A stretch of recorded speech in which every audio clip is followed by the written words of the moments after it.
네, 안녕하세요. 음, 기본적으로 머신러닝의 기본 개념과 unsupervised learning, supervised learning의 기본 개념, 그 다음에 리그레션, 가장 간단한 테크닉, 그죠? 에 대한 얘기는 온라인, 방금 전에 이제 올린 온라인 비디오로 봤을 거고, 이제 남은 시간은 클래시피케이션 테크닉에 대해서 알고리즘들에 대해서 얘기를 좀 하겠습니다. 그러니까 지금까지 빅데이터에 대한 얘기, 데이터 크롤링 수집에 대한 얘기, 그다음에 머신러닝에 대한 이야기, 그다음에 몇 가지 알고리즘의 실제 실습 정도 했었고, 그, 그 이제 대표적인 unsupervised learning, supervised learning의 개념과 그다음에 미그레이션, 그다음에 대표적인 클래시피케이션 테크닉, 시간이 되면 클러스터링 테크닉까지 포함을 해서 알고리즘들이 어떻게 돌아가는지에 대한 설명을 하고 마무리를 하도록 하겠습니다. 그래서 이 부분은 교재를 여러 권을 좀 보다 보니까 이 책이 잘 나와 있는 것 같아요. 그래서 프로페서 탄과 이 쿠마 교수가 지은 어, Introduction to Data Mining이라는 책이 있습니다. Data Mining이라는 책이 있고 어, 그 책의 챕터 3, Classification Technique에 대한 교재를 가지고 이 부분의 남은 부분을 진행을 하려고 합니다. 그래서 교재는 이와 같고요. 교재는 이와 같고 여러분들이 원서가 이 세컨 에디션이고 그 다음에 한글 번역본이 이번 학기를 시작할 때까지만 해도 없었는데 2판은 1판은 있었고 9판은 있었고 2판이 올해 5월 말에 이제 나온 것 같아요. 그래서 이 교과서 내용이 궁금하면 참고를 하려면은 이 책을 보면 될 것 같습니다. 우리 연구실에서 빌려가도 되고요.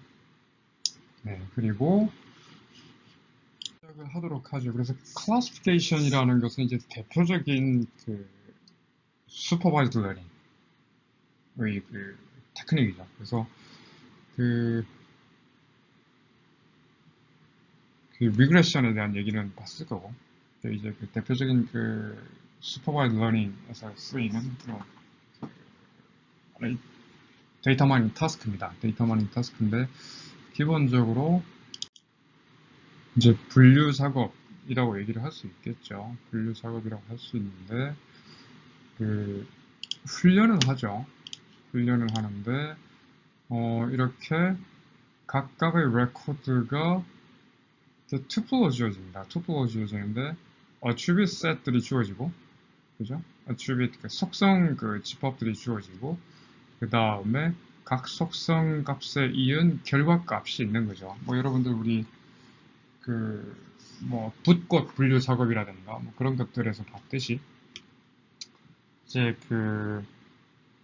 결국 이 분류 작업 클래시피케이션을 위한 입력 훈련 데이터들은 이러한 레코드의 집합이에요. 레코드의 집합인데 각각의 인스턴스 또는 견본이라고도 부르는 이 각 레코드는 이제 투플 두 개의 데이터로 이루어진 두 가지 종류의 데이터로 이제 튜플이 있을 수 있는데 여기서 X는 속성들의 집합이죠. attribute set 또는 feature set이라고도 얘기를 하고 그 다음에 이 Y는 그 데이터의 결과값 클래스 라벨이죠.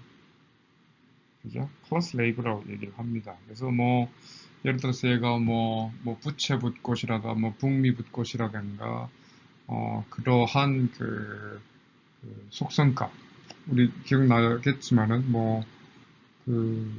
나가서 놀 거냐 안 놀 거냐 또는 임금 협상이 임금 조건이 좋으냐 안 좋으냐 여러 가지 그죠? 그래서 그런 것들 그래서 이 보면은 이 훈련을 하기 위한 트레이닝 셋은 이렇게 X와 Y, attribute set들과 attribute의 집합들과 클래스 라벨, 분류 라벨로 이루어지는데 X는 attribute, feature, 그 다음에 predictor, input value라고 얘기를 할 수 있고 Y는 클래스 라벨, 거기에 대한 응답, 결과값, 그 다음에 정석 변수, 출력값 이런 식으로 얘기를 할 수 있죠.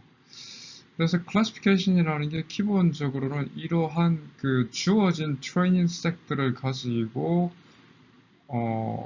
보면서 모델을 만드는 거죠. 모델을 만드는 건데, 분류 모델을 만드는 건데, 각각의 그 피처 셋, 애트리뷰트 셋이 주어졌을 때 그것을 보고 얘가 어떤 클래스 라벨의 결과값을 가지냐는 것을 갖다가 그렇게 매핑을 해주는 그런 타스크를 얘기를 하는 거죠. 그래서 이런 거를 분류 작업이라고 얘기를 합니다. 그렇죠? 근데 이제 그 리그레션 회귀 같은 경우에는 어, 이, 이 y 값이 연속성을 가지는 값을 가질 경우에는 그걸 리그레션이라고 얘기를 하고, 근데 이렇게 연속성을 가지는 값을 가지 아니라 이산적인 값, 그러니까 뭐 제로냐 어떤 그 discrete한 값을 가지는 그런 분류 값을 가지는 뭐 categorical value라든가 이런 그 이름으로 가지는 속성 값을 가지는 숫자 같은 연속성이 가질 경우에는 그런 regression이고, 그렇지 않을 경우에는 classification이라고 얘기를 합니다. 그렇죠?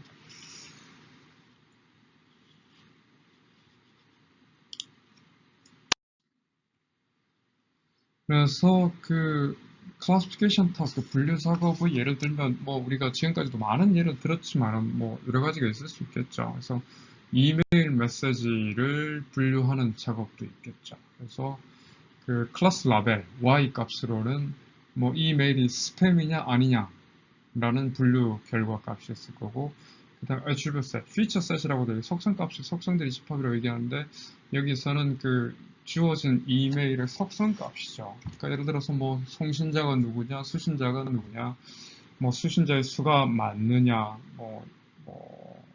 그 다음에 메시지 안에는 예를 들어서 뭐 어떤 단어들이 주로 있느냐, 뭐 sales라든가 money라든가 마케팅이라든가 이런 단어들이 있느냐.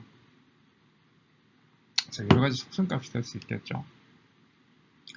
다음에 뭐 암세포, 종양세포를 그 구분해내는 그 분류 작업이라고 했을 때 뭐 엑스레이 사진이라든가 MRI 스캔으로 그 뽑은 데이터들이 있겠죠. 데이터들이 있을 텐데 그 데이터 피처들을 바탕으로 해서 그다음에 뭐 종양세포, 안 좋은 세포이고 또는 뭐 별 문제 없는 뭐 정상적인 세포다라는 걸 판단하는 그런 작업도 있을 수 있을 거고, 그래서 이 결과값들이 일종의 그 라벨로 되어 있죠. 스팸이냐, 넌 스팸이냐, 뭐,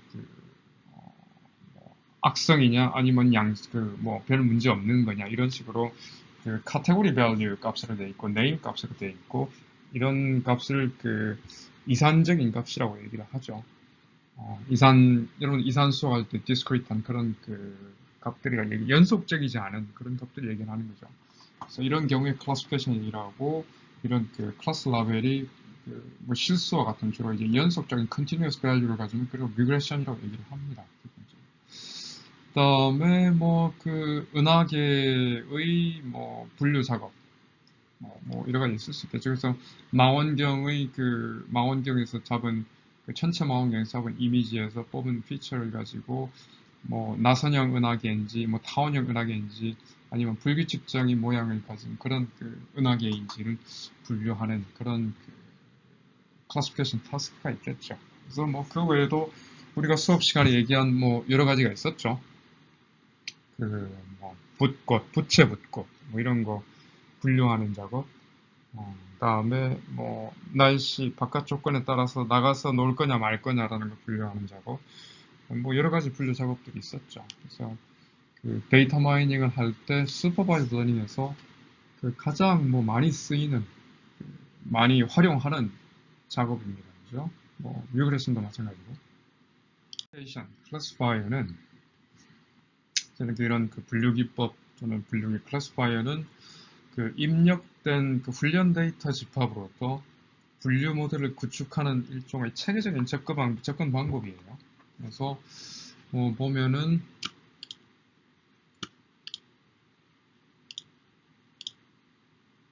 이러한 그 여러 개의 속성 값을 가지는 그 트레이닝 셋을 지금 10개를 두고 있는 거죠. 트레이닝 셋을 10개를 두고 있고, 각각의 훈련 셋은 3개의 애트리뷰트를 갖고 있으면서 attribute 값은 yes, large, 125K 이럴 경우에는 여기는 binary 클래스죠. 클래스 결과값 두 개가 있는데 no냐, yes냐 이런 게 될 수 있는데 예를 들어서 이게 스팸 메일이냐 아니냐 또 될 수 있겠죠. 예를 들어서 사이즈가 크고 용량이 125KB면은 스팸이 아니고 그럴 수도 있겠죠. 이런 얘가 정확히 얘가 어떤 건지는 잘 모르겠는데 그래서 이런 attribute를 가지면은 클래스는 no 이런 attribute를 가지면 클래스는 no 그렇죠? 그래서 이런 attribute를 가지면 클래스는 no 이런 attribute를 가지면은 클래스는 yes 이런 식으로 이 learning 알고리즘이 있겠죠. 그래서 이런 learning 알고리즘에는 decision tree 알고리즘도 있을 수 있고 여러분들 실습했지만 그 다음에 신경망이 될 수도 있을 거고 support vector machine 또는 naive Bayes 또는 최근접자 기반 nearest neighbor method 여러 가지 learning 알고리즘이 있습니다. 그래서 이러한 알고리즘들을 가지고 그래서 요 프레임, 10개의 훈련 데이터셋을 가지고 러닝 알고리즘, 실제로는 그거보다 훨씬 많겠죠. 수천 개, 수만 개의 이런 개수가 있을 텐데, 요거를 가지고 러닝 알고리즘에다가 접목을 시켜서 일종의 학습된 모델을 만듭니다. 학습된 모델을 만들고, 그죠? 그래서 러닝 알고리즘에다가 요 훈련 데이터들을 넣어서 학습을 시켜서 모델을 만든 다음에 그죠? 그 다음에 테스트 셋을 주는 거죠. 테스트 셋을 줘가지고 이 경우에는 성능을 훈련하기 위한 성능을 측정하기 위한 이 훈련된 모델이 얼마나 정확한지를 알아보기 위한 테스팅 셋인데 기본적으로 이런 경우에는 클래스 라벨이 뭐예요? 이런 피처가 들어갔을 때 클래스 라벨이 뭐예요? 이런 식으로 이러한 테스팅 셋을 이 빌트업된 모델에다 적용을 하면은 이 클래스 밸류가 쭉쭉쭉쭉 나오겠죠. 그래서 이 클래스 밸류가 실제 예를 들어서 실제 이 값이 yes고 no고 yes고 no인가를 얼마나 정확하게 맞추느냐에 따라서 이 분류기의 분류 성능이 결정이 되는 겁니다. 그죠?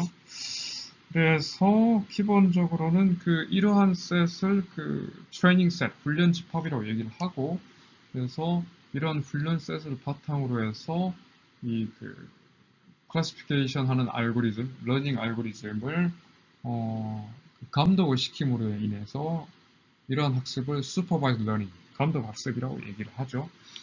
그렇습니다. 그래서 이런 테스트 셋, 시험 집합이라고 하고 그래서 이 훈련 셋은 이런 트레이닝 셋은 이 클래스 라벨이 알려져야 되겠죠. 그죠? 클래스 라벨이 알려져 있어야 이 그라운드 트루스라고 얘기를 합니다. 정답지라고 얘기를 하는데 이 라벨을 가지고 얘는 no, 얘는 no, 얘는 no, 얘는 yes 해가지고 알려주고 난 다음에 그걸로 훈련을 시키고 그 다음에 정확도를 체크를 할 때는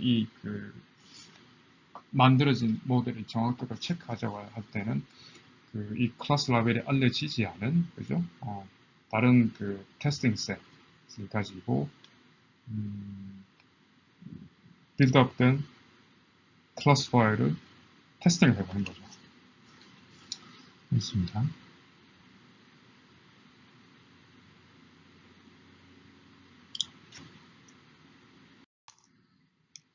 그래서 보면은 이런 한 클래시피케이션 테크닉 여러 가지가 있습니다. 그래서 이거는 실제로 이제 데이터 마이닝, 머신 러닝, 그러니까 딥러닝이 나오기 이전에 그죠? 가장 많이 쓰이는 대표적인 알고리즘들을 보면은 먼저 이제 이 수업 시간에서 중점적으로 다루게 될 decision tree, 그죠? 결정 트리, 의사 결정 트리 방법이 있고, 그 다음에 rule based method, 규칙 기반, 그 다음에 nearest neighbor method, 이것도 우리가 다루게 될 텐데, 최근접자, nearest neighbor, 최근접, 나하고 가장 가까운 애의 클래스 라벨이 뭐냐에 따라 가지고, 여러분들 보면은 사자성어 그런 거 있죠. 금묵자흑, 근주자적이라고 검은 놈 옆에 있으면 검 까먹게 되고 빨간 놈 옆에 있으면 까먹게 된다. 그런 거하고 비슷한 건데 가장 그 가까운 애들의 그 클래스 값이 얼마냐에 따라서 거기에 맞게 하는 거고, 그 다음에 뉴럴 네트워크는 그 요즘 딥 뉴럴 네트워크 딥러닝에서 많이 얘기를 하고 있는 그 뉴럴 넷이 맞습니다. 근데 이제 딥러닝은 뉴럴 넷 중에서 그 레이어의 그 뉴럴 넷 아래에 있는 히든 레이어가 그 많은 레이어 개수가 높은 깊은 것들을 갖다 딥 뉴럴 네트워크 얘기를 하고, 그래서 이 뉴럴 네트워크가 그 굉장히 발전을 해서 요즘 나온 그 요즘 여러분들이 관심을 갖고 있는 게 이제 딥러닝 쪽인 거죠. 그렇죠? 딥러닝도 있네.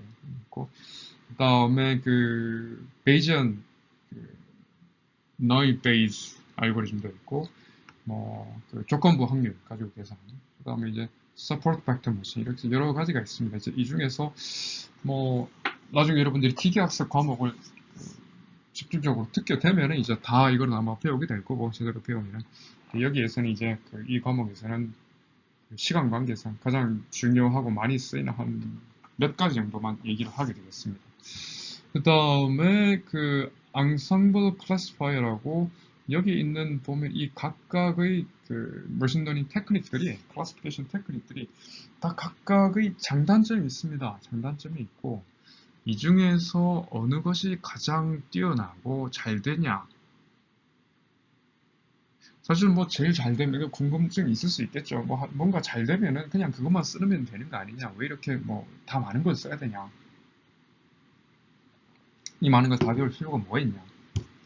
근데 실제로 보면은 이게 재밌는 게, 어떤 클래시피케이션 영역에서는 어떤 예를 들어서 뭐 스팸 필터링이라든가 아니면은 뭐 사기꾼 잡아내기라든가 뭐 예를 들어서 뭐 붓꽃 가려내기라든가 뭐 여러 가지 작업이 있겠죠. 여러 가지 그 굉장히 많은 도메인인데 각각의 영역에 따라서 어느 알고리즘이 제일 잘 되느냐가 조금씩 다릅니다. 조금씩 다르고, 물론 이제 뭐 보통 그 일반적으로 잘하는 애들이 있습니다. 일반적으로 잘하는 애들, 예를 들어서 뭐 디시전 트리도 잘하고, 아마 서포트 벡터 몫도 굉장히 잘하고, 그죠? 그 트래디셔널 머신러닝, 전통적인 머신러닝 알고리즘 중에서는 대표적으로 많이 쓰였던 게 가장 최근의 것이었던 게, 뭐 제가 알기로는 서포트 벡터 머신이 2000년대 가장 많이, 1990년대 후반부터 2000년대 가장 많이 발전을 했던 분야고, 요즘은 딥러닝을 많이 쓰고 있지만은 실제로 어, 그 이런 예를 들어서 decision tree나 support vector machine이나 또는 nearest neighbor의 최근접자 알고리즘이나 아니면 naive Bayes나 각각의 그 알고리즘들이 의존하고 있는 그 기본적인 그 이론적인 베이스가 있는데, 수학적인 통계적인 이론적인 베이스가 있는데, 그 문제의 성격과 성질에 따라서 특정적으로 굉장히, 예를 들어서 뭐 그 디시전 트리 같은 경우에는 뭐 discrete한 nominal value, categorical value가 있는 그 continuous value가 아닌 이런 약간 categorical value, 이산적인 value를 가진 뭐 클래시피케이션을 굉장히 잘 한다 그러니까 클래시피케이션 잘 된다라고 얘기를 하든가, 그래서 이런 전 세계에 있는 수많은 클래시피케이션 도메인들 중에서 딱히 최강자라기보다는 보통적으로 일반적으로 잘하는 애들이 있긴 하지만은 실제적으로 봤을 때는 클래시피케이션 정확도만 중요한 게 아니라 이게 왜 이렇게 잘 나오느냐라는 걸 추론까지 할 수 있어야 되는데, 그 추론을 할 수 있는데 정확도는 조금 낮게 나오지만 추론하는데 좋은 알고리즘이, 예를 들어 decision tree, 왜냐하면 트리를 만들어 주니까. 그래서 이렇게 서로 상호 부합적인, 그래서 보통 일반적으로 어떤 문제를 여러분들이 할 때에는 일반적으로 알고리즘을 다 돌려봅니다. 기본적으로 다 돌려보고, 그 다음에 정확도를 비교를 해보고, 그래서 어떤 알고리즘이 정확하게 나왔다 그러면은 왜 그런지 알아보고, 근데 그거 가지고 잘 알기가 어렵다. 예를 들어 서포트 벡터 마칭 같은 경우에는 이게 왜 잘 되는지, 정확도는 잘 나오는데 왜 잘 나오는지 알기가 굉장히 어려워요. 그냥 하이퍼플레인 상에서 이 클래시피케이션 작업을 하고 뭐 그래서 굉장히 복잡해서 근데 정확도가 조금 떨어지더라도 서포트 벡터 버전보다는 예를 들어서 디시전 트리를 써서 이 안에 있는 클래시피케이션 트리가 어떻게 그 서로 이렇게 트리가 스플릿이 되는지 그런 거를 들여다볼 수 있다는 이래서 각 툴마다 가지고 있는 장단점이 있기 때문에 뭐 정확도는 높지만은 예를 들어서 왜 이렇게 잘 나오는지 결과 분석에는 추론이 힘들고 그렇지만은 정확도는 약간 낮더라도 그렇게 너무 떨어지지 않는 성능을 보이면서 결과 추론에는 굉장히 그 유리한 디시전 트리라는 이런 장단점들이 있기 때문에 그래서 여러분들이 이런 그 데이터 사이언스나 아니면 데이터 마이닝을 하려면은 기본적으로 이 알고리즘들의 백그라운드 이런 것들을 정확하게 다 깊이 다 알고 있으면 굉장히 좋습니다. 그래야 또 이제 그 각 알고리즘마다 튜닝 파라미터들이 뭐 여러 가지가 있는데 물론 딥러닝 그처럼 그렇게 많지는 않지만은 그래도 각 알고리즘마다 대표적인 뭐 예를 들어 서포트 벡터 머신 같은 경우는 C 값이라든가 뭐 그런 것들 그래서 이런 것들을 여러분들이 그 깊게 공부를 하고 하면은 그 도움이 많이 될 겁니다. 기본적으로 해서 시간 관계상 우리가 다 다루지는 못하겠지만 대표적인 몇 개만 다루겠지만 여러분들이 뭐 대학원을 간다든지 아니면은 이런 그 데이터 사이언스 쪽으로 그 전공적으로 가려면은 실제 그 별도로 시간을 투자를 해서 이런 그 강의 뭐 대학원을 가면은 물론 이제 이런 좀 더 깊게 배우겠죠. 각 알고리즘 관련해 가지고. 네, 그리고 이 얘기를 하다가 말았는데, 그래서 실제적으로 이런 앙상블 클래시파이어라고 얘기를 할까요? 그러니까 방금 전에 얘기했듯이 뭐 예를 들어서 클래시피케이션 알고리즘 8개를 한꺼번에 돌려놓고 뭐 이렇게 할 수도 있죠. 투표로 붙일 수도 있는 거죠. 뭐 예를 들어서 이메일이 스팸이냐 아니냐라는 거를 분석을 하기 위해서 알고리즘 8개를 전부 다 돌려보고 그 다음에 뭐 5개는 스팸이라고 하고 3개는 뭐 스팸이 아니라고 얘기하면은 뭐 다수결에 의해서 뭐 3개로 한다. 5개에 의해서 스팸이라고 한다라고 얘기하든가. 그래서 조합적으로 사용하는 그러한 알고리즘들이 있는데 부스팅, 배깅, 랜덤 포레스트 이런 것들이 있고요. 그래서 여러분들이 기계학습, 데이터 마이닝을 좀 이제 깊게 들어가게 되면 이런 내용도 이제 배우게 될 겁니다. 실제적으로 이런 앙상블 클래시파이도 많이 씁니다. 진짜로. 실제 필드에 가면. 그래서 여기에 보면은 decision tree example로 한번 봅시다. example을 보면은 뭐 예를 들어서 이거는 봤을 때 대출을 했을 때 부도가 나는 경우냐 아니냐 뭐 이런 것 같아요. 그죠? 그래서 보면은 돈을 못 갚았다 뭐 이런 경우죠. 이 경우는 이제 트레이닝 그래서 디시전 트리를 가지고 이제 훈련을 시키는 디시전 트리 알고리즘으로 훈련을 시키는데 보면은 뭐 이 1004명은 훈련 알고리즘으로 봤을 때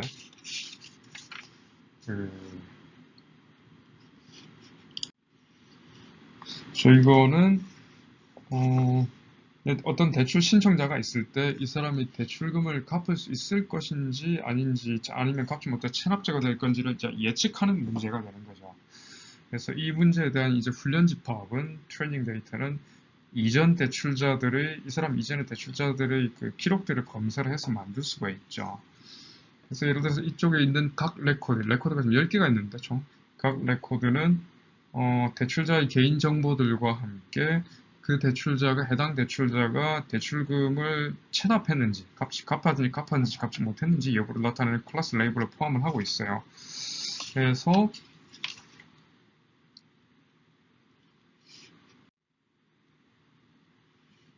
보면은 여기 이제 실제로 체납을 한 사람, 대출금을 같이 못 받은 사람은 예를 들어 집이 없고 그러면 뭐 이혼을 했고 그다음에 1년 인컴이 뭐 95,000불 정도라고 생각을 하고 있는 것 같고 그 다음에 집이 없고 뭐 싱글이고 그 다음에 1년 수입이 90,000불 이런 식으로 수입들은 꽤 높으시네요. 저기 있고 그 다음에 집이 없고 싱글이며 88,500,000불 이런 경우인 것 같습니다. 그래서 봤을 때 보면은 이 집이 있느냐 없느냐라는 그런 속성이 있고 그다음에 그 장가 결혼을 갔느냐 안 갔느냐라는 속성이 있고, 그다음에 이런 속성을 이제 집이 있냐 없나, yes, yes, no라니까 카테고리로 만들어지는 그 숫자는 아니죠. 그 continuous 숫자를 다루는 값이 아니고 이런 걸 카테고리가 issue라고, 카테고리가 feature라고 얘기를 합니다. 그 말 그대로 카테고리로 나타나는 거죠. 홈이 있는 사람, 홈이 없는 사람, 그다음에 결혼한 사람, 아닌 사람, 이런 식으로 그 이산적인 디스크리트한 그 이름 밸류로 나타내는 이런 그 밸류들을 categorical value 또는 나머는 이름으로 속성이나 이름으로 속성이 숫자가 아닌 이름으로 속성값이 나타나는 경우를 얘기를 하는 거고, 이런 피처들을 이제 continuous feature라고 해야죠. 이런 거는 뭐 숫자니까, 그죠? continuous 한 숫자를 다루는 그런 피처로 얘기를 하고, 클래스도 뭐 그냥 카테고리가 클래스죠, 그죠? 뭐 yes, 오냐, no냐니까 어떤 카테고리에 속하냐를 가지고 그냥 하는 거니까. 여기에 예를 들어서 그 숫자가 나오는 값이 되면 그건 리그레션이 되겠죠. continuous value를 가지고 예측을 하게 됩니다. 그렇게 되겠죠. 그래서 보면은 일단 우리가 딱 봤을 때 decision tree를 만드는데, 자, 보면은 일단 맨 위에서 봤을 때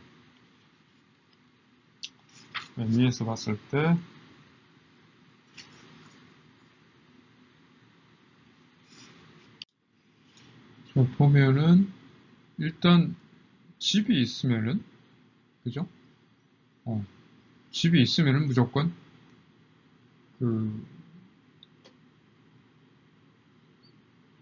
요 관련된 셋을 가지고 디센트리 만들어진 디센트리인데, 집이 있으면은 우선 대출금 체납은 안 되는 걸로 일단 돼 있죠. 그죠? 그 다음에 근데 집이 있을 때, 집이 없을 때에도 보면은, 집이 없으면서도,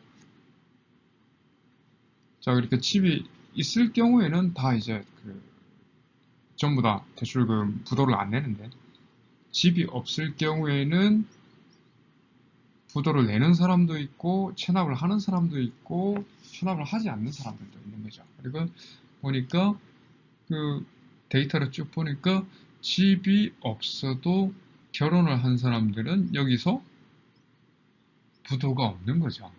부도가 없는 거고, 여기 패턴이 있는 거죠, 이 데이터 안에서.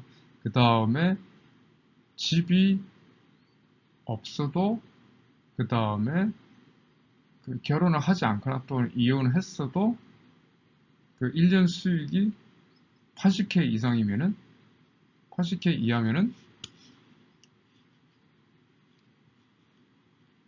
1년 수익이 80K 이하면은 부도가 없고 80K 이상이면은 부도가 있다. 약간 좀 이상해. 어쨌든 여기 왜 수입이 낮은 사람이 부도가 나지 않는, 어쩌면 그럴 수도 있죠. 수입이 좀 낮으면 낮은 사람들은 조금 조심을 하니까 이런 여러 가지 이유로 생각을 해볼 수 있는데, 어쨌든 이 데이터에 따르면은 수입이 이렇게 각각의 트리, 이 노드에서 이런 집이 있느냐의 여부, 그 다음에 혼인 여부, 혼자 있느냐 아니면은 같이 살고 있냐, 혼인하고 있느냐의 문제, 그 다음에 수입에 따라서 이렇게 하나, 둘, 셋, 뎁스 한 3 정도에서 이 주어진 트레이닝 데이터를 제대로 분류할 수 있는, 여기에 따라서 제대로 분류를 할 수 있는 추이가 구성이 됩니다. 그죠? 이런 예제가 있을 수 있겠죠. 그래서 보면은 이거하고 또 이제 같은 데이터면서도 또 다른 디시전 트리를 또 만들 수 있습니다. 그죠? 그래서 이 경우에는 보면 일단 사실 이 문제는 쉬운 문제라고도 볼 수 있는데, 결혼을 했느냐, 근데 결혼을 했으면은 부도를 안 내고, 결혼을 하지 않고 싱글 또는 이혼을 했느냐 해도 이런 경우에도 혼자 살고 있어도 집을 가지고 있으면 부도가 나지 않는다. 근데 이제 가다가 근데 집이 없으면은 이제 뭐라고 할까요?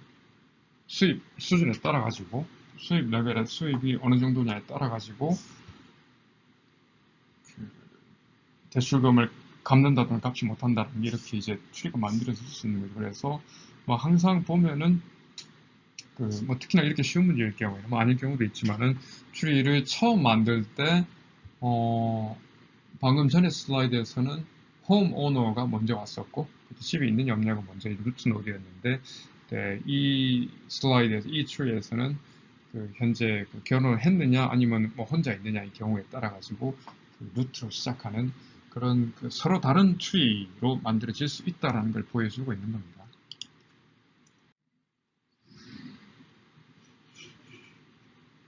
그래서 이렇게 트리가 만들어지고 나면은 이제 모델을 한 이런 트레이닝 셋에서 트리가 만들어지고 나면 이제 테스트를 하는 거죠. 자, 테스트를 하는 건데 자, 봅시다. 이제 테스트 데이터를 가지고 테스트를 하는데 이제 루트로부터 시작을 하는 거죠. 모델이 이렇게 만들어지고 난 다음에 자, 우리가 이제 누군가가 대출을 받으러 왔어요. 대출을 받으러 오면은 자, 이 사람이 지금까지 만들어진 이 훈련된 이 트리 모델의 판단에 따르면은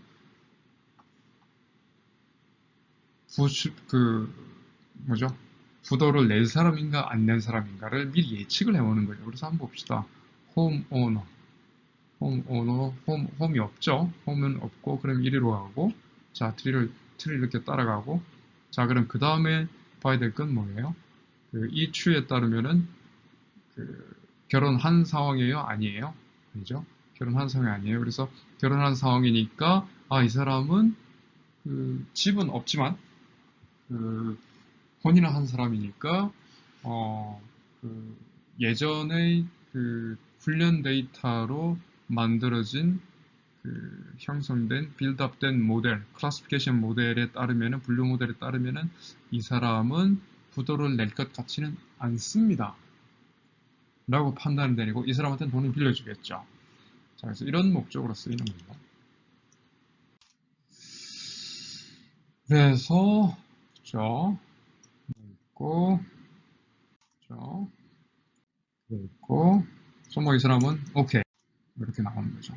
그래서 이렇게 되면은 결과값을 defaulted borrower에 no가 들어가는 거죠. 그러면 대출해줘도 되겠네요. 라는 결과를 내는 겁니다. 자, 그래서 이제 그러면은 자, 이 부분 이해됐고, 그죠? 어떻게 돌아가는지 뭐 트레이닝 셋, 테스트 셋, 뭐 트레이닝 셋으로 트리 인덕션 알고리즘을 통해서 테스팅 셋을 트리 인덕션 알고리즘을 보여줘서 모델을 설정을 하고 배운 다음에 모델을 설정을 해서 그다음에 테스팅 셋을 하나하나를 요 하나하나 11, 12, 13, 14, 15를 모델에 적용을 해서 얘는 부도가 날 것 같아요, 안 날 것 같아요 라는 거를 하는 산출하는 그 작업에 대해서는 이해를 할 거고 그러면은 이 트리 인덕션 알고리즘에 대해서 좀 배워보겠습니다. 이 디슨 트리를 만드는 알고리즘들이 뭐 어떤 것들이 있고 어떤 과정들을 통해서 이런 트리를 만들어내는 식으로 워킹을 하는지에 대해서 좀 보도록 하겠습니다.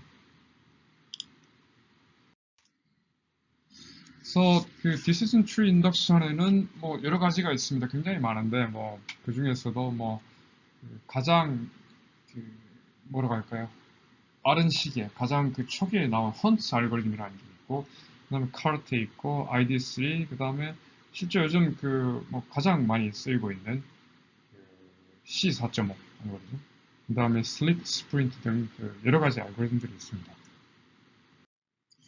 그래서 이제 이러한 Decision Tree Induction 알고리즘 중에 하나로 이제 헌트 알고리즘이 사실 ID3, C4.5, 카르트 등을 포함해서 현존하는 수많은 의사결정 트리 인덕션 알고리즘들이 기초가 되고 있어요. 그래서 헌트 알고리즘에 대한 상위 수준의 하이 레벨의 논의를 좀 하고 실제 예시를 통해서 얘기를 좀 해봅시다.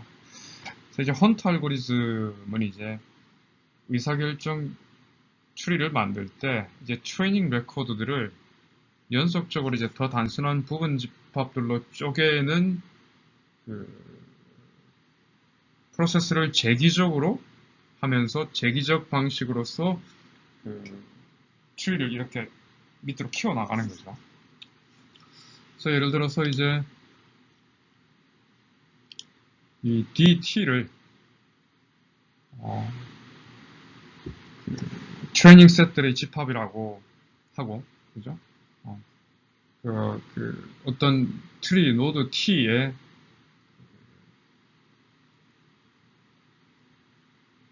도달하는 이 트리 노드, 뭐 루트 노드에 예를 들어서 도달하는 그 트레이닝 셋들의 집합이라고 얘기를 합시다. 하고, 그 다음에 Y는 클래스 레이블이라고 얘기를 하자고요. 왜냐면은 이제 일반적인 프로세스가 이제 어떻게 진행이 되냐면, 이 알고리즘 어떻게 진행하면은 이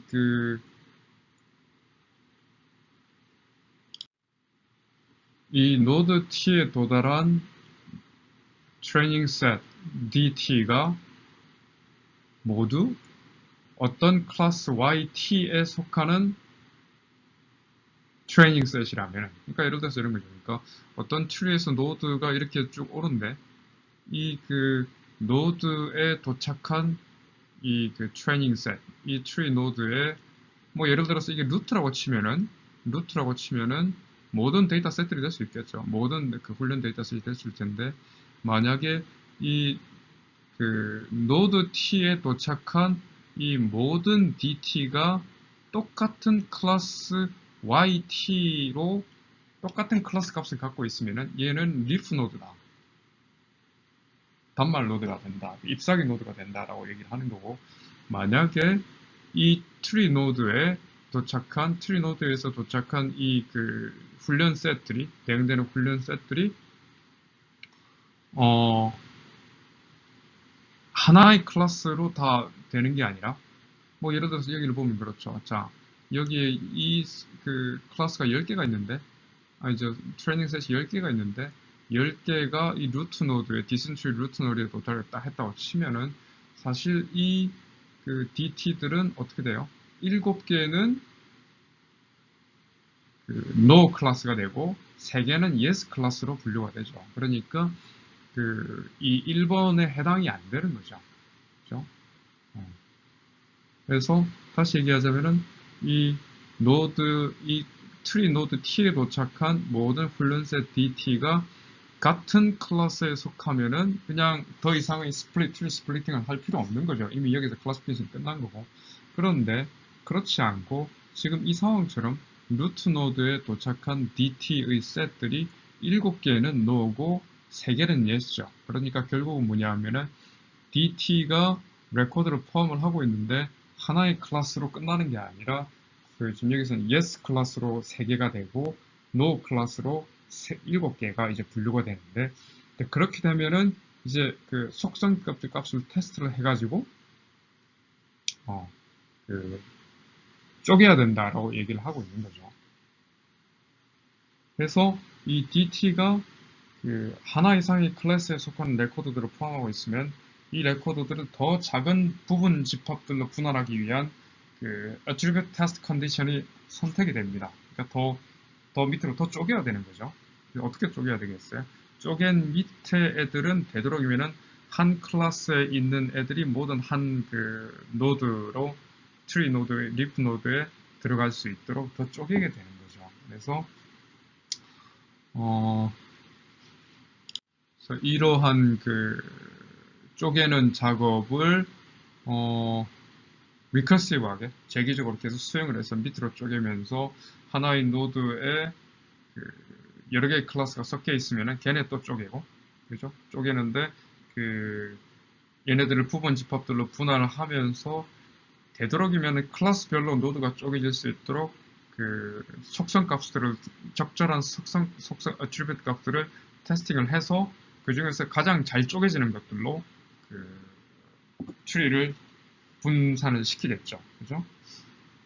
그래서 이 시험 조건의 각 결과에 대해서 하나의 자식 노드가 또 생성이 되고, DT에 있는 레코드들은 그 결과에 따라서 자식 노드들이 분산이 되는 거죠. 그래서 각각의 자식 노드에 이 전체 알고리즘이 또 리커시브하게 재기적으로 적용이 됩니다. 자, 그래서 실제로 어떻게 되는지를 한번 봅시다. 자, 처음에 DT 일단 루트 노드에 그죠? 루트 노드에 이 DT가 루트 노드에 T가 도착을 했을 때 DT는 이 전체 테스트 트레이닝 셋은 어떻게 돼요? 7개는 no 클래스고 3개는 yes 클래스죠.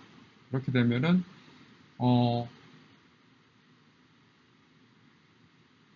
이 DT가 하나의 클래스에 포함이 되는 게 아니라 하나의 클래스에 모두 속하는 게 아니라 두 개의 클래스에 7대 3의 비율로 속하니까 그죠? 이거를 attribute test condition을 정하고 거기에 따라서 최대한 나눠 가야 되는 거죠. 밑으로. 그래서 나누가 보면은 여기서 이 no가 7이고 yes가 3인 클래스를 homeowner라는 이런 집이 있느냐라는 기준으로 테스트를 해서 쪼개봤더니 밑에 이런 식으로 homeowner의 기준으로 잘라서 yes가 나온 애들은 전부 하나의 노드가 어떻게 돼요? 이 노드에 도착한 DT는 no가 3이고 yes가 0. 그래서 얘는 기본적으로 이 노드에 있는 DT에 있는 모든 레코드들이 같은 클래스 no에 속하니까 그죠? 더 이상 이 노드는 쪼갤 필요 없이 여기서 클래시피케이션이 끝난 거죠. 그죠? 이 경우에는 그냥 이 클래시피케이션이 끝난 거고 근데 이 집이 없다라는 패스를 타고 들어간 여기에 도달한 DT는 어떻게 돼요? 부도가 났 경우가 부도가 나지 않은 경우가 4개, 그 다음에 부도가 난 경우가 3개에서 섞여 있죠. 그래서 이 경우에는 하나의 클래스 이 DT에 여기에 도착한 DT들의 트레이닝 셋들의 케이스가 완전히 갈라지지 않고 두 개의 클래스가 섞여 있으므로 얘는 더 쪼개야 되겠죠. 더 쪼개는데 이거를 쪼갤 때 자, 이런 식으로 여기에서 attribute test를 견원을 했느냐라는 기준으로 잡고 이거를 기준으로 자르니까 한쪽은 완전히 여기에 도착하는 DT의 서브셋들은 모두 디폴트가 no. 그래서 부도가 나지 않는 테스트 셋들로만 트레이닝 셋들로만 노드가 구성되므로 여기는 이제 끝난 거죠. 더 이상 스플리팅이 일어나지 않고 그런데 이쪽으로 네, 그러니까 디폴트가 결혼했느냐라는 이런 애트리뷰트로 테스트를 했을 때 결혼하지 않고 싱글 또는 이혼을 했다라는 가지로 분류된 애들은 보니까 여기까지 도달한 DT의 서브셋들을 보면은 한 명이 디폴트가 안 났고 3명은 디폴트가 난 그죠? 그런 경우가 되는 거죠.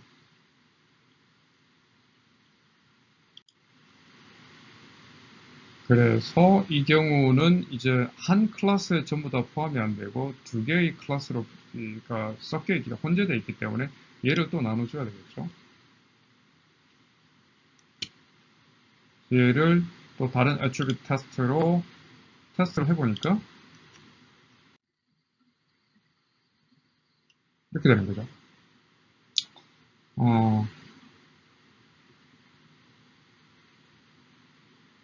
annual income으로 체크를 해보니까 연수입이 8만 달러 이하인 사람하고 8만 달러 이상인 사람으로 나눠보니까 이렇게 나눌 경우에는 이쪽 서브트리에는 이쪽 서브트리로 살아남은 DT의 서브셋들은 완전히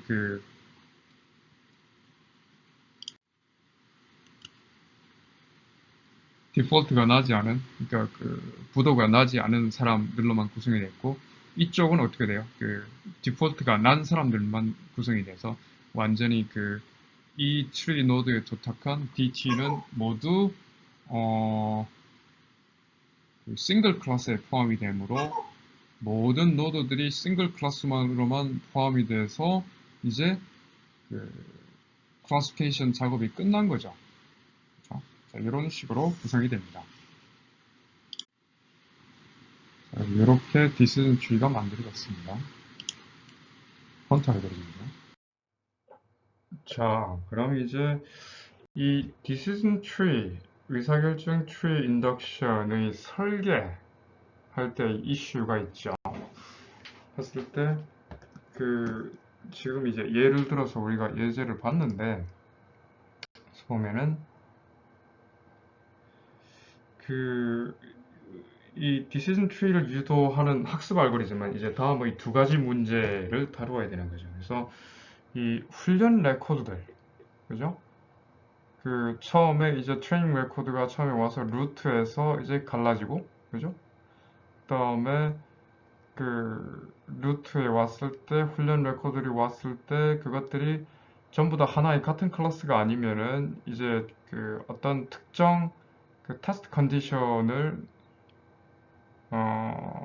애트리뷰트를 기준으로 테스트 컨디션을 잡고 그것을 기준으로 이제 나눠야 되는 거죠. 그죠?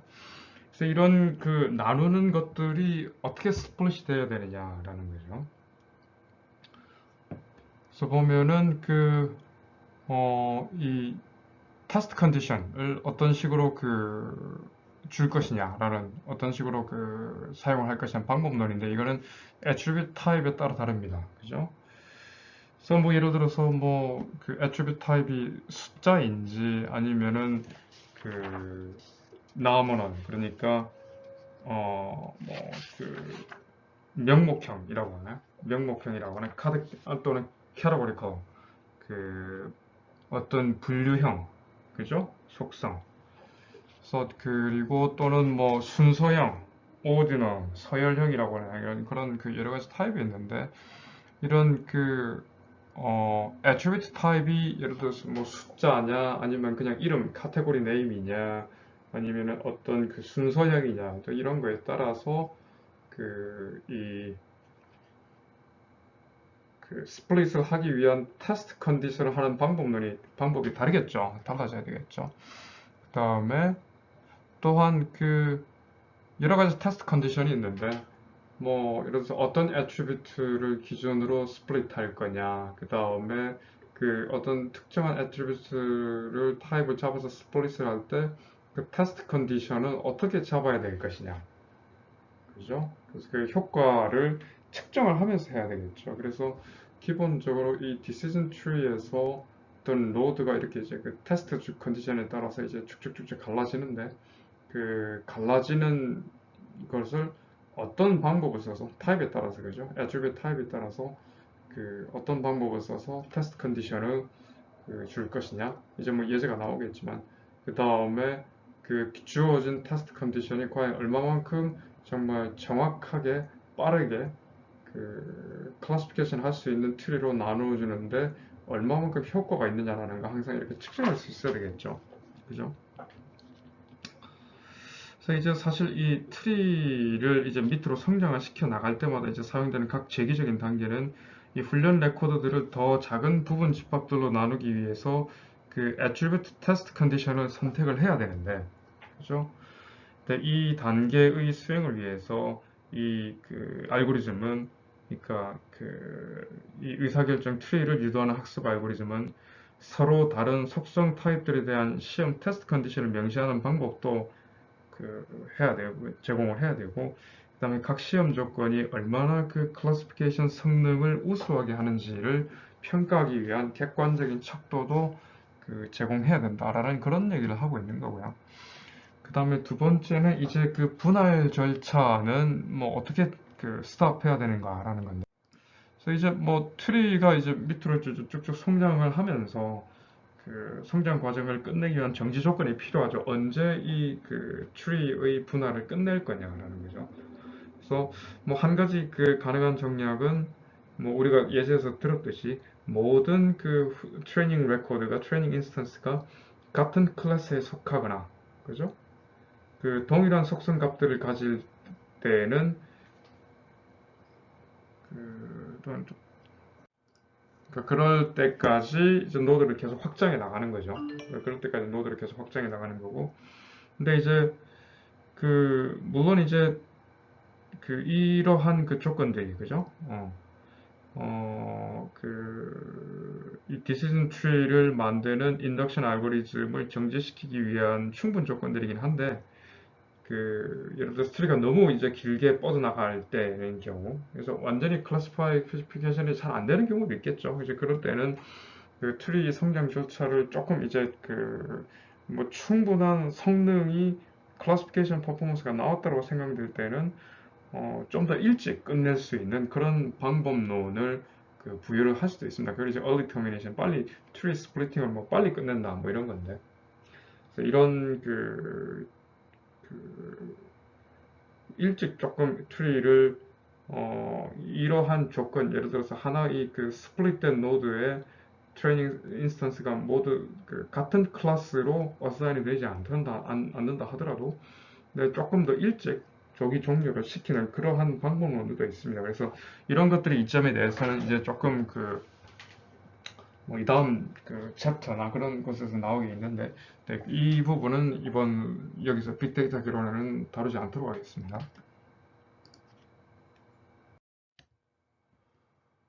그래서 이제 방금 전에 이제 얘기했듯이 트레이닝 레코드들을 분할할 때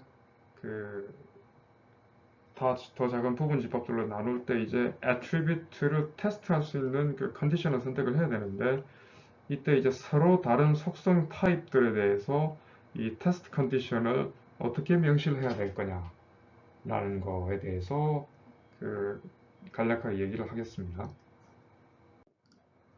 그래서 이 attribute 타입에는 한 네 가지가 있습니다. 하나는 이진형, binary. 그래서 뭐 0, 1, 0, 1, 뭐 yes or no, yes or no, spam or non-spam, 뭐 이런 식이죠. 그래서 두 개의 잠재적 결과를 생성을 뭐 예를 들어서 그런 것처럼, 그래서 그런 두 개의 값을 가질 수 있는 속성을 얘기를 하고요. 그다음에 나무놀이라고 얘기하면은 이거는 뭐 이름, 뭐 네임과 같은 일입니다. 나무놀이 네임 뭐 이런 뜻이에요. 그래서 명목형 또는 캐테고리컬이라고 뭐 분류형, 뭐 카테고리형이라고 얘기를 하는데, 이 나무놀 속성은 말 그대로 뭐 이름으로 이제 애트리뷰트가 표시되는 그런 것들이죠. 예를 들어서 뭐 독신이다라든가 아니면 기혼이라든가 아니면 이혼을 했다라는 이런 경우에는 각각 속성이 뭐 세 가지 값을 가지는데 그 세 가지가 각각 이름을 가지는 거죠. 그래서 그런 특성을 얘기를 합니다. 그죠? 그래서 뭐 그리고 어, 서열형이라고 할까요? ordinary라고 얘기하면 서열형, 뭐 서수, 그죠? 순서로 매길 수 있는 그런 거를 얘기하는 거예요. 순서로 매길 수 있는 그런 걸 얘기하는데, 순서열 속성은 뭐 예를 들어서 뭐 small, medium, large, extra large, 이건 뭔가 순서가 있는 거죠, 그죠? 그래서 뭔가 이렇게 small, medium, large, extra large를 이름형이라고 명목형, 나무늘이라고 붙일 수도 있는데, 사실은 small 다음에 medium, large, extra large 이런 순서가 있는 그러한 것들을 얘기를 하고요. 그 다음에 이 continuous라는 건 연속형이라고 해서 뭐, 뭐 숫자와 같은, 그죠? 뭐 숫자와 같은 그런 타입들을 얘기를 한다고 하면 생각을 하면 됩니다. 그다음에 이제 tree에서 split을 할 때 뭐 two way, 그죠? 뭐 binary tree처럼 뭐 두 개로 이제 두 개씩으로 split을 할 거냐, 아니면은 multi way, 뭐 engine tree처럼 n-ry tree처럼 여러 개의 방법, 여러 개의 한 노드에서 여러 개의 서브 노드로 스플릿을 할 거냐, 이런 방법의 차이도 있습니다. 그래서 보면은 뭐 예를 들어서 명목형 nominal attribute 같은 경우에는 뭐 이렇게 할 수 있겠죠. 결혼을 했느냐 아니냐의 그런 attribute 속성이 결국 이제 single, divorce, married, 뭐 미혼인지 아니면 이혼을 했는지 아니면은 기혼인지에 대해서 세 가지의 그 명목형인 속성을 가지고 있죠. 그래서 multi-way split을 하면은 뭐 기본적으로 뭐 세 개면 세 개, 네 개면 네 개, 한꺼번에 뭐 여러 개로 이제 갈리는 거고, 근데 그 바이너리 스플릿을 할 수도 있죠. 기본적으로 예를 들어서 이렇게 그냥 뭐 이렇게 가려질 수 있는 거는 세 가지 경우인데, 이거를 멀티웨이로 한꺼번에 하지 않고 바이너리로 그냥 메리드하고 나머지, 그죠? 그다음에 뭐 싱글하고 나머지, 뭐 싱글 메리어드하고 다이버시 하고, 뭐 여기서 또 한 번 더 이렇게 스플릿 바이너리로 스플릿 할 수 있는, 뭐 그렇게 될 수도 있겠죠. 그래서 이런 거를 그 멀티웨이 스플릿을 다중 분할이라고 얘기를 하고, 이런 분할을 그 이진 분할이라고 얘기를 합니다. 그리고 이거는 그 서열형, 순서형, ordinal attribute의 테스트 컨디션을 뭐 어떻게 스플릿 하느냐. 그래서 서열형 이런 ordinal 그 attribute, 서열형 속성도 그 이진 또는 다중 분할을 생성을 할 수가 있습니다. 그래서 그 뭐 예를 셔츠 사이즈는 뭐 순서에 따라서 small, medium, large, extra large 이런 식으로 또 멀티웨이로 나눌 수도 있고, 근데 바이너리 스플릿 똑같이 바이너리 스플릿으로 그래서 이 value들을 두 개의 서브셋으로 나눠서 할 수 있죠. small, medium, 그다음에 large, extra large, 그다음에 small하고 그 medium, large, extra large를 별도로 묶을 수도 있고, 그죠? 또는 뭐 스몰 라지를 묶고 미디엄 라 엑스트라 라지를 묶고 이런 식으로 묶고. 근데 이제 보면은 이 서열형 속성은 사실 이 순서가 중요하죠. 그죠?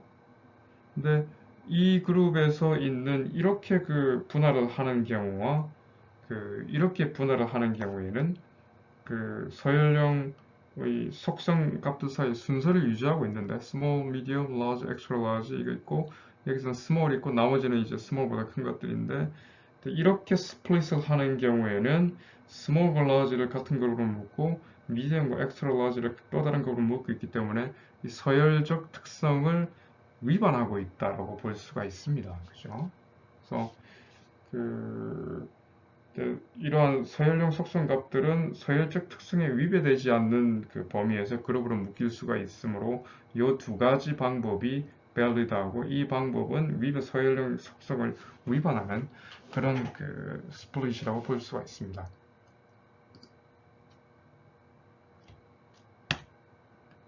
그죠? 그 이렇게 그룹핑을 하는 것은, 스플릿을 하는 것은 그 서열형 그 순서의 특징을 위반한다라고 얘기가 되는 거죠. 다음에 이제 그 continuous attributes, 뭐 숫자, 주로 이제 숫자들이 연속형, 그래서 뭐 실수, 뭐 자연수, 숫자들이죠. 숫자들 얘기하는데, 뭐 예를 들어 테스트 컨디션 이렇게 만들 수 있죠. 그 annual income이 뭐 1년 연수입이 8만 불 이상이냐, 뭐 아니냐에 따라서 바이너리 스플릿을 하고 있고, 또는 그 예를 들어서 조건을 여러 개를 줄 수도 있죠. 뭐 그 조건을 예를 들어서 뭐 만불, 애뉴얼 인컴이 만불, 2만 5천 불, 5만 불, 뭐 8만 불 이렇게 기준을 여러 가지 줬을 때, 뭐 맨 이쪽은 그 마이너스 스플릿은 이렇게 되고, 뭐 멀티웨이 스플릿은 2로 가는 그 데이터 셋들은, 트레이닝 셋들은 만 불보다 작은 그 경우, 그다음에 1위로 가는 노드들은 그 경우에는 만 불 이상이고 2만 5천 불 그 이하인 경우, 그죠? 어, 미만인 경우인가요? 그죠? 미만인 경우. 그다음에 이쪽으로 스플릿이 되는 데이터 세트 같은 경우에는 2만 5천 불 이상, 5만 불 미만. 이쪽으로 그 스플릿 되는 그 트레이닝 셋 같은 경우에는 5만 불 이상, 8만 불 미만. 그다음 왼쪽으로는 8만 불 이상. 이런 식으로 그 테스트 컨디션을 줄 수가 있겠죠. 그래서 뭐 이런 연속형 속성의 경우에는 뭐 이런 테스트 컨디션을 그 이런 그 이진적인 바이너리로 결과를 갖는 비교, 이런 그 테스트 컨디션을 줄 수 있고, 또는 뭐 그 그냥 아예 이렇게 그 테스트 컨디션을 주고 그 결과에 따라서 이렇게 스플릿을 가지를 여러 개 칠 수 있는 그런 식으로 할 수도 있어야 되죠. 그래서 이렇게 바이너리 스플릿으로 갈 경우에는 이진으로 갈 경우에는 이 의사결정 트리 알고리즘은 가능한 사실 모든 분할 위치, 예를 들어서 뭐 10,000불로 이걸 할 거예요, 25,000불로 할 거예요, 50,000불로 할 거예요, 80,000불로 할 거예요. 이런 그 가능한 모든 분할 위치를 전부 다 고려를 해야 되고 그 중에서 최선의 분할을 생성하는 위치를 선택을 해야 되겠죠. 그죠? 예를 들어서 50,000불로 분할할 때보다 50,000불로 분할할 때는 뭐 이쪽에 뭐 그 뭐라 그럴까 클래스가 두 개가 남고 이쪽에 클래스가 두 개 남고 그런 게 아니라 뭐 8,000불로 하면은 이쪽에 여기는 전부 같은 클래스 섞이지 않고 여기는 전부 같은 클래스 그렇게 되면은 8,000불로 하는 게 낫죠. 그죠? 다음에 이제 다중분할의 경우에는 이 연속형 값들의 가능한 모든 구역에 대해서 고려를 해야 됩니다. 그래서 조금 복잡하겠죠. 그래서 뭐 한 가지 접근 방법은 뭐 discretization이라고 얘기하는 이산화 전략을 적용을 해서 이러한 그 구간별로 나누는 거죠. 그래서 구간별로 나눠서 얘네들을 그 서열적으로 묶어나가는 서열적 특성 유지가 되고 구간별로 나누는 그런 식으로 그 처리를 하고 있습니다.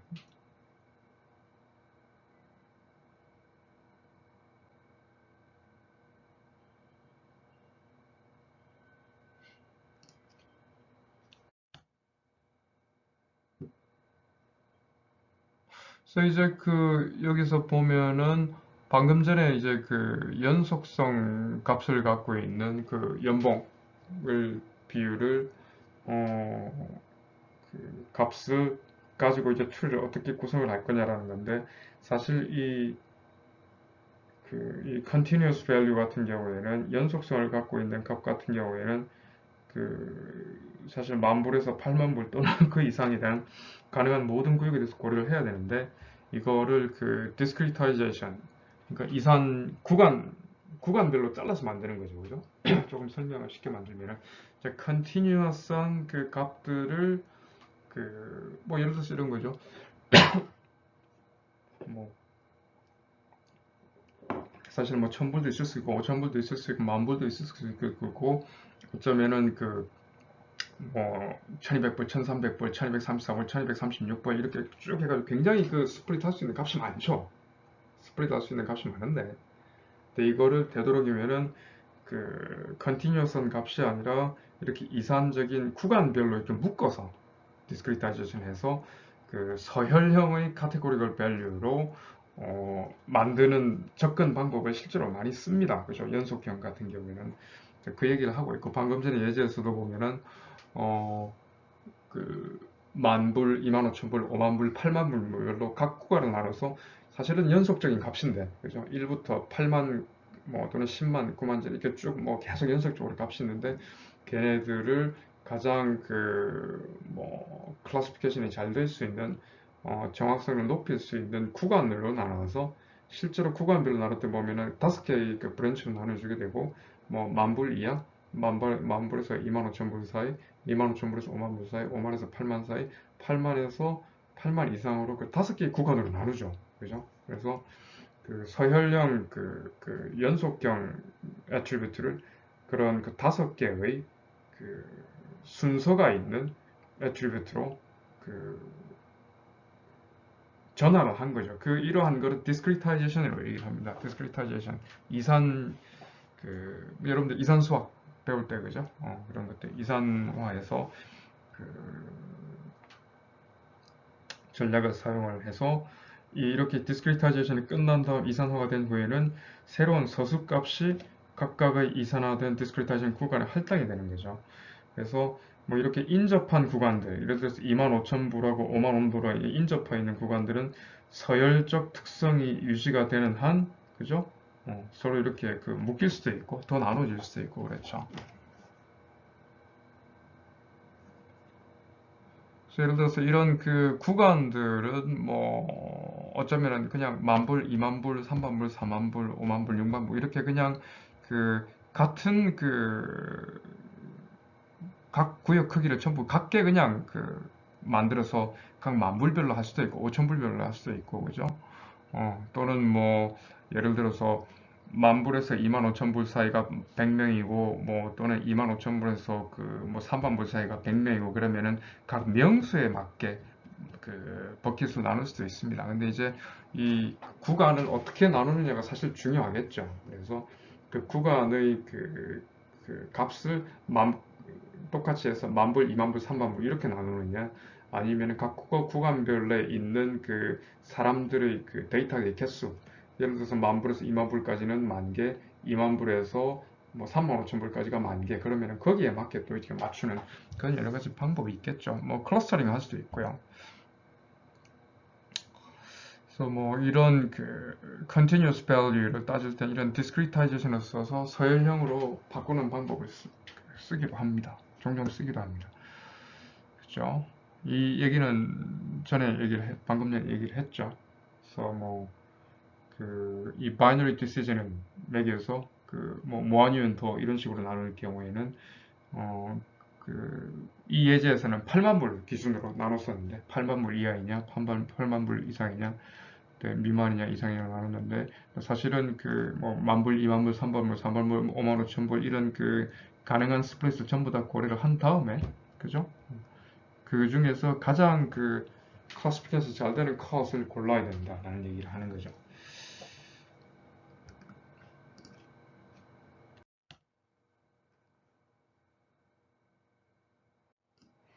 네, 그리고 이제 여기서부터는 이제 best split, 그러니까 가장 좋은 분할을 선택하는 척도에 대해서 이제 얘기를 하겠습니다. 그래서 이 부분은 이제 뭐 이런 예제가 있고 뭐 어떤 뭐 지니 인덱스, 지니 개수, 그다음에 엔트로피, 그다음에 오류, 리스크 클래시피케이션 에러, 뭐 한 요 세 가지 정도 그 교재에서는 소개가 되고 있는데 요 각각에 대해서는 요 다음 녹화분에서 다음 강의분에서 얘기를 하도록 하겠습니다. 예, 수고도 하셨고요. 잠시 쉬시고 요 다음으로 이제 넘어가도록 하겠습니다.